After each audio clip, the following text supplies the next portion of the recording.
கண்காணி. கண்காணிப்பை விரும்புகிறவன் நல்ல வேலையை விரும்புகிறான். இது உண்மையான வார்த்தை. ஆகையால் கண்காணியானவன் குற்றஞ்சாட்டப்படாதவனும் ஒரே மனைவியை உடைய புருஷனும் ஜாக்கிரதை உள்ளவனும் தெளிந்த புத்தி உள்ளவனும் யோக்கியதை உள்ளவனும் அந்நியரை உபசரிக்கிறவனும் போதக சமர்த்தனுமாய் இருக்க வேண்டும். அவன் மதுவான பிரியனும் அடிக்கிறவனும் இழிவான ஆதாயத்தை இச்சிக்கிறவனுமாயிராமல் பொறுமையுள்ளவனும் சண்டை பண்ணாதவனும் பண ஆசை இல்லாதவனுமாயிருந்து தன் சொந்த குடும்பத்தை நன்றாய் நடத்துகிறவனும் தன் பிள்ளைகளை சகல நல்லொழுக்கம் உள்ளவர்களாக கீழ்ப்படிய பண்ணுகிறவனுமாய் இருக்க வேண்டும். ஒருவன் தன் சொந்த குடும்பத்தை நடத்த அறியாதிருந்தால் தேவனுடைய சபையை எப்படி விசாரிப்பான்? அவன் இருமாப்படைந்து பிசாசு அடைந்த ஆக்கினையிலே விழாதபடிக்கு நூதன சீஷனாய் இருக்கக்கூடாது. அவன் நிந்தனையிலும் பிசாசின் கண்ணியிலும் விழாதபடிக்கு புறம்பானவர்களால் நற்சாட்சி பெற்றவனாயும் இருக்க வேண்டும். அப்போஸ்தலர் பவுல் எபேசுவிலே ஊழியம் செய்து அங்கு ஒரு சபையை ஸ்தாபிக்கிறார். அதன் பின்பு பவுல் அவர்களை விட்டு மற்ற இடங்களில் சுவிசேஷ ஊழியம் செய்வதற்காக புறப்பட்டு போகிறார்.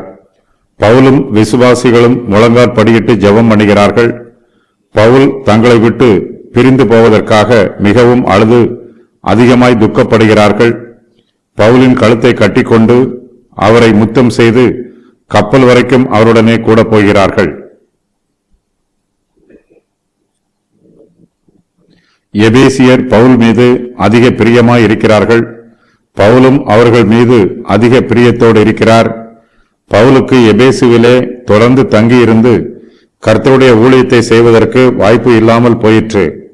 அவர் பல இடங்களுக்கும் சென்று இயேசு கிறிஸ்துவின் சுவிசேஷத்தை அறிவிக்க வேண்டும். ஆனாலும் அவர் எபேசு சபையாரை மறந்துவிடவில்லை. அவர்கள் மத்தியிலே தங்கியிருந்து சுவிசேஷ ஊழியம் செய்வதற்காக பவுல் தீமோத்தேயுவை அங்கே விட்டுச் செல்கிறார். தீமோத்தேயு எபேசுவிலே சுவிசேஷகராக ஊழியம் செய்கிறார். தீமோத்தேயுவின் சுவிசேஷ ஊழியம் ஆசீர்வாதமாக நடைபெறுகிறது. சபை வளர்ச்சி பெறுகிறது. தீமோத்தேயுவுக்கு உதவி செய்வதற்காக கண்காணிகளும் உதவிக்காரரும் நியமிக்கப்படுகிறார்கள். இந்த ஊழியங்கள் மனுஷருடைய சுய புத்தியினாலோ சுய திட்டத்தினாலோ ஸ்தாபிக்கப்படவில்லை.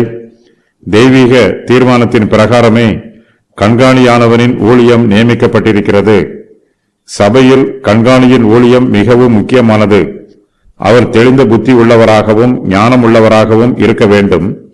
சபையில் ஊழியம் செய்வதனால் கண்காணி தனக்கு பெருமை உண்டாக வேண்டும் என்று நினைக்கக்கூடாது. சுய பெருமைக்காக ஊழியம் செய்வது கர்த்தருடைய ஊழியம் அல்ல. சபையில் தனக்கு கொடுத்திருக்கிற ஊழிய பொறுப்பை கண்காணி தன்னுடைய சுய லாபத்திற்கு பயன்படுத்திக் கொள்ளக்கூடாது. கண்காணிப்பை விரும்புகிறவன் நல்ல வேலையை விரும்புகிறான்.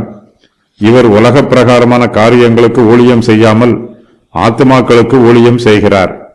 விசுவாசிகள் நித்திய ஜீவனையும் நித்திய சந்தோஷத்தையும் பெற்றுக் கொள்வதற்காக ஊழியம் செய்கிறார். ஆகையினால் ஒவ்வொரு விசுவாசியும் கண்காணிப்பை விரும்ப வேண்டும். கண்காணியானவனின் ஊழியத்தை வாஞ்சையோடு ஏற்றுக்கொள்ள வேண்டும். அப்போஸ்தலர் பவுல் இதை பற்றி சொல்லும்போது இது உண்மையான வார்த்தை என்று சொல்லுகிறார். கர்த்தருடைய ஊழியக்காரர்கள் ஊழியம் செய்வதற்கு தகுதி உள்ளவர்களாக இருக்க வேண்டும். நாம் அழைக்கப்பட்ட ஊழிய அழைப்புக்கு பாத்திரவான்களாக ஊழியம் செய்ய வேண்டும்.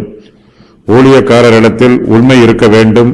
பொய், பித்தலாட்டம், மோசடி ஆகிய எதுவும் கர்த்தருடைய ஊழியக்காரரிடத்தில் காணப்படக்கூடாது. கர்த்தருடைய ஊழியக்காரரை யாரும் எந்த விஷயத்திலும் குற்றம் சாட்டக்கூடாது. கண்காணியானவன் குற்றம் சாட்டப்படாதவனாக இருக்க வேண்டும். ஒரே மனைவியை உடைய புருஷன் மாத்திரமே கண்காணியானவனின் ஊழியத்தை செய்ய வேண்டும். கண்காணி பல மனைவிகளை விவாகம் பண்ணக்கூடாது. சாத்தானுக்கு விரோதமாக எச்சரிப்போடு ஜீவிக்க வேண்டும். தன்னுடைய ஆவிக்குரிய ஜீவியத்தில் மிகுந்த ஜாக்கிரதை உள்ளவனாக இருக்க வேண்டும். கண்காணியானவன் தன்னுடைய பேச்சிலும் செயலிலும் தெளிந்த புத்தி உள்ளவனாய் இருக்க வேண்டும். நீதியாய் பேச வேண்டும். நீதியாய் செயல்பட வேண்டும். தன்னுடைய ஒவ்வொரு செயலையும் கண்காணி மிகவும் கவனமாய் செய்ய வேண்டும். கண்காணியின் மூலமாய் சபையாருக்கு ஆறுதலும் பெருக வேண்டும். கண்காணி உபகாரம் பண்ணுகிறவனாய் இருக்க வேண்டும். உபத்திரவம் பண்ணுகிறவனாய் இருக்கக்கூடாது. கண்காணியானவன் நல்ல நடத்தை உடையவனாய் இருக்க வேண்டும், யோக்கியதை உள்ளவனாய் இருக்க வேண்டும், வீண் பேச்சுக்களை பேசி பொழுதுபோக்கக்கூடாது, தேவையில்லாத காரியங்களில் கண்காணியானவன் தலையிடக்கூடாது, சாட்சியுள்ள ஜீவியம் ஜீவிக்க வேண்டும், கண்காணி அந்நியரை உபசரிக்க வேண்டும், போதக சமர்த்தனாய் இருக்க வேண்டும், தேவனை பற்றிய வெளிப்பாடுகளை மற்றவர்களுக்கு பகிர்ந்து கொடுக்க ஆர்வம் உள்ளவனாய் இருக்க வேண்டும், வாய்ப்பு கிடைக்கும் போதெல்லாம் கிறிஸ்துவின் சுவிசேஷத்தை போதிக்கிற சாமர்த்தியம் உள்ளவனாய் இருக்க வேண்டும்.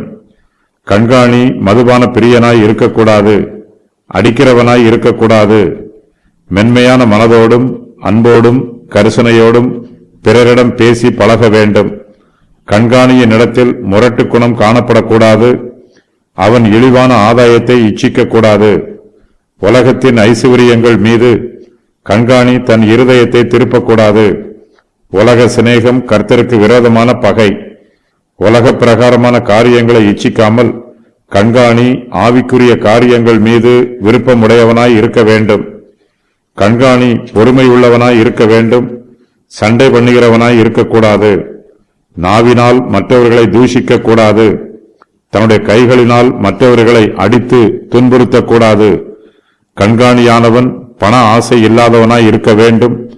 பண ஆசை எல்லோருக்குமே தீமையானதுதான். கர்த்தருடைய ஊழியக்காரருக்கு பண ஆசை அதிக தீமையை உண்டு பண்ணும். கண்காணியானவன் தன் சொந்த குடும்பத்தை நன்றாய் நடத்த வேண்டும். ஊழியக்காரருடைய குடும்பங்கள் மற்றவர்களுக்கு ஒரு முன்மாதிரியான எடுத்துக்காட்டாக இருக்க வேண்டும். கண்காணி தன்னுடைய பிள்ளைகளை சகல நல்லொழுக்கம் உள்ளவர்களாக வளர்க்க வேண்டும், அவர்களை கீழ்ப்படிய பண்ண வேண்டும். கண்காணியானவன் தன் அதிகாரத்தை பயன்படுத்தி தன் பிள்ளைகளை கீழ்ப்படிய பண்ண முடியாது. அவர்கள் மீது அன்பாகவும் கரிசனையாகவும் பழக வேண்டும். அன்பான வார்த்தைகளை பயன்படுத்தி கண்காணியானவன் தன் பிள்ளைகளை சகல நல்லொழுக்கம் உள்ளவர்களாக கீழ்ப்படிய பண்ண வேண்டும். கண்காணியானவனுக்கு தன் சொந்த குடும்பத்தை நடத்த அறியாதிருந்தால் அவனால் தேவனுடைய சபையை விசாரிக்க முடியாது. கண்காணி இருமாப்புள்ளவனாய் இருக்கக்கூடாது. எல்லா சத்தியமும் தனக்கு தெரியும் என்றும் தன்னால் மாத்திரமே சத்தியத்தை ஆழமாய் உபதேசிக்க முடியும் என்றும் இருமாப்பு கொள்ளக்கூடாது. தங்களை உயர்த்துகிறவர்களும் தங்களுடைய இருதயங்களில் இருமாப்பு உள்ளவர்களும் சத்தியத்தை இன்னும் சரியாக புரிந்து கொள்ளாதவர்கள். இருதயத்தில் பெருமை உள்ளவன் சத்தியத்தை அறியாதவனாகவே இருக்கிறான். இருமாப்பை குறித்து கர்த்தருடைய ஊழியக்காரர்கள் மிகுந்த எச்சரிப்போடு இருக்க வேண்டும். தேவ தூதர்கள் தங்கள் இருமாப்பினால் பிசாசுகள் ஆனார்கள். அப்படிப்பட்ட சூழ்நிலை கர்த்தருடைய ஊழியக்காரர்களுக்கு வந்துவிடக்கூடாது. தேவ தூதர்கள் இருமாப்படைந்து ஆக்கினையிலே விழுந்து போனார்கள். கண்காணிகள் இருமாப்படையக்கூடாது, நூதன சீஷனாய் இருக்கக்கூடாது. கண்காணியானவன் புறம்பானவர்களால் நற்சாட்சி பெற்றவனாய் இருக்க வேண்டும். உற்றார் உறவினரிடத்திலும் சுற்றத்தாரிடத்திலும் கண்காணியானவன் நற்பெயர் எடுத்திருக்க வேண்டும்.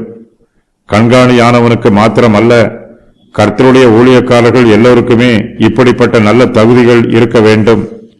ஊழியக்காரருக்கு இப்படிப்பட்ட தகுதிகள் இருக்க வேண்டும் என்று சொல்லிவிட்டு இவைகளை நடப்பிக்கிறதற்கு எவன் தகுதியானவன் என்று பவுல் கேட்கிறார். அப்போஸ்தலர் பவுல் கர்த்தருடைய ஊழியத்தை உண்மையாய் செய்கிறவர். ஆனாலும் ஊழியக்காரருக்கு தேவையான இந்த தகுதிகள் தன்னிடத்திலும் பூரணமாய் இல்லை என்று தன்னையே தாழ்த்துகிறார். கர்த்தருடைய சமூகத்திற்கு முன்பாக பவுல் தன்னை அப்பிரயோஜனமான ஊழியக்காரர் என்று அறிக்கை செய்கிறார். கர்த்தருடைய ஊழியத்தை செய்கிறவர்கள் தங்களுடைய பரிசுத்தத்தை காத்துக்கொள்ள வேண்டும், மிகவும் கவனமாய் ஜீவிக்க வேண்டும். நாம் எவ்வளவு பெரிய ஊழியக்காரர்களாக இருந்தாலும் அப்போஸ்தலர் பவுல் இங்கு குறிப்பிட்டிருக்கிற தகுதிகளில் நாம் குறைவுள்ளவர்களாகவே இருக்கிறோம். கர்த்தருடைய ஊழியம் பரிசுத்தமானது. கர்த்தருடைய ஊழியத்தில் பங்கு பெறுவது நமக்கு கிடைத்திருக்கிற சிலாக்கியம். கர்த்தருடைய ஊழியத்தை உண்மையாயும் உத்தமமாயும் மனப்பூர்வமாயும் நிறைவேற்ற வேண்டும். கர்த்தரே நம்மை ஊழியத்திற்கு அழைத்திருக்கிறவர். நாம் அழைக்கப்பட்டிருக்கிற அழைப்புக்கு உண்மை உள்ளவர்களாய் இருக்க வேண்டும். நம்மை நாமே ஆராய்ந்து பார்த்து நம்மிடத்தில் உள்ள குறைகளையெல்லாம் கர்த்தருடைய சமூகத்தில் அறிக்கை செய்து நம்மை தாழ்த்த வேண்டும். கர்த்தர் கொடுக்கிற கிருபைகளையும் தாளந்துகளையும் பயபக்தியோடு பெற்றுக்கொள்ள வேண்டும். ஊழியத்தை உண்மையாய் செய்ய வேண்டும். கர்த்தர் எதிர்பார்க்கிற தகுதிகள் நம்மிடத்தில் இல்லையே என்று நாம் சோர்ந்து போய்விடக்கூடாது.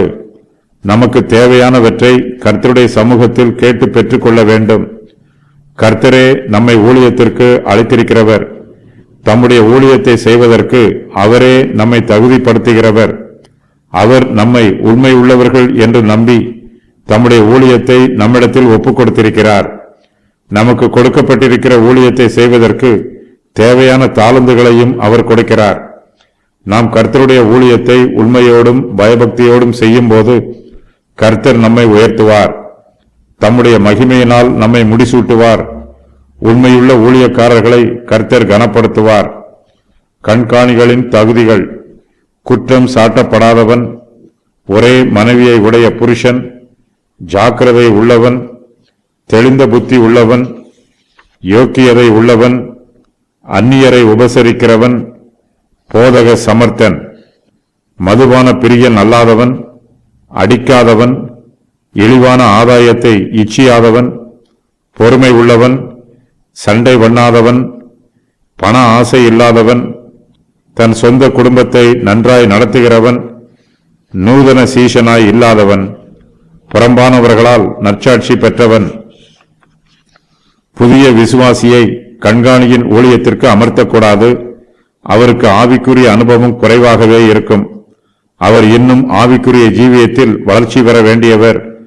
பொதுவாக ஒருவருக்கு ஒரு பொறுப்பை கொடுத்தவுடன் அவர் பெருமைப்பட்டு இருமாப்படைந்து விடுவதற்கு வாய்ப்புள்ளது. ஊழியத்தில் ஒருவர் ஒரு பொறுப்பை ஏற்றுக்கொள்வதற்கு முன்பாகவே அவர் பெருமையையும் இருமாப்பையும் மரணத்திற்கு ஒப்புக் கொடுக்க வேண்டும். சாத்தான் தன் பெருமையினால் அழிந்து போனான். இந்த உலகத்தை பராமரிக்கும் பொறுப்பு ஆதியிலே லூசிபராகிய சாத்தானுக்கு கொடுக்கப்பட்டது. ஆதாமின் சிருஷ்டிப்புக்கு முன்பாக லூசிபர் சிறிது காலம் தன் பணியை ஒழுங்காக செய்து வந்தான். ஆனால் பெருமை அவனை சூழ்ந்து கொண்டது. தேவனுக்கு கீழ்ப்படிந்திருப்பதற்கு பதிலாக தேவனுக்கு சமமாக தன்னை உயர்த்தினான். இதன் விளைவாக அவன் தன்னுடைய ஸ்தானத்தை இழந்து போனான். இதுபோலவே கிறிஸ்தவ ஊழியத்தில் பதவியில் இருக்கிறவர்கள் மிகுந்த மனத்தாழ்மையோடும் எச்சரிப்போடும் தங்களுக்கு நியமிக்கப்பட்டிருக்கும் பொறுப்புகளை நிறைவேற்ற வேண்டும். இல்லையேல் அவர்கள் பெருமையும் இருமாப்பும் அடைந்து தங்களுக்கு நியமிக்கப்பட்ட ஊழியத்தை இழந்து போவார்கள். கண்காணிகள் சபைக்கு வெளியே உள்ள ஜனங்களாலும் நற்சாட்சி பெற்றிருக்க வேண்டும். இல்லையேல் அவர்கள் பிசாசின் கண்ணியிலும் நிந்தனையிலும் விழுவதற்கு வாய்ப்புள்ளது. பின்வாங்கி போகிறவர்கள் தங்களுடைய பழைய பாவ வாழ்க்கையில் விழுந்து விடுவார்கள். இது தெரிந்துதான் பிசாசானவன் விசுவாசிகளுக்கு பல கண்ணிகளை வைக்கிறான். அவற்றில் பல அவர்களுடைய பழைய பாவ வாழ்க்கையோடு சம்பந்தப்பட்டவை.